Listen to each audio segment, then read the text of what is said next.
வணக்கம் மாப்பிள்ள, தேனில இருந்து என்ன சாட்டமூர மாப்பிள்ள, சாட்டமுருகனை பத்தி பேசாதீங்க மாப்பிள்ள.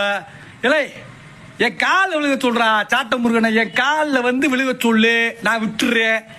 என்ன கொலை மிரட்டல் இதெல்லாம் வந்துகிட்டே பேசிக்கிட்டு இருக்காப்புல சாட்டமுருக. இங்க வேறு என் காலில் விழுக சொல்லு, நான் சத்தியமா சொல்றேன், நான் சாட்டமுருகனை பத்தி நான் பேச மாட்டேன். ரைட்டா? ஏடா இவர் போயிதே சீமா அண்ணன் காலில் போய் விழுந்து, அண்ணே நான் தெரியாம பேசிட்டேன் அப்படின்னு காலில் விழுந்து கட்சியில சேர்ந்தவர். ரைட்டா? அதுக்கப்புறம் பார்த்தீங்கன்னா அங்க விஜயலட்சுமி அந்த புள்ள காலில் போய் விழுந்து, மதினாரே எங்களை விட்டுருங்க அப்படின்னு போய் கெஞ்சினவர் இவரு. ஏன்னா நாங்க என் காலில் விழுக சொல்லு, நான் இப்பயும் சொல்றேன், இந்த இருக்குவார் என் காலில் விழுக சொல்லு சாட்டமுருகனை. ஏன்னா நான் பேசலப்பா. எப்படி இருக்கு உங்களுக்கு? வலிக்குதா? இந்த மாதிரி நான் பேசினா வலிக்கும்ல உனக்கு? ஏன் அப்படி அடுத்தவங்க கட்சி பேசணும்? காலில் வந்து விழுங்கடா தொண்டறீங்களா, நான் விட்டுறேன், டிவிக்கு கட்சிக்காரெல்லாம் என் காலில் விழுகிறான்னு ஏன் சாட்டமுருகன் அப்படி சொல்லணும்? மெண்டலா? போய் பொழப்ப பாரியா. எங்க ஆளு காலில் போய் நீ விழு.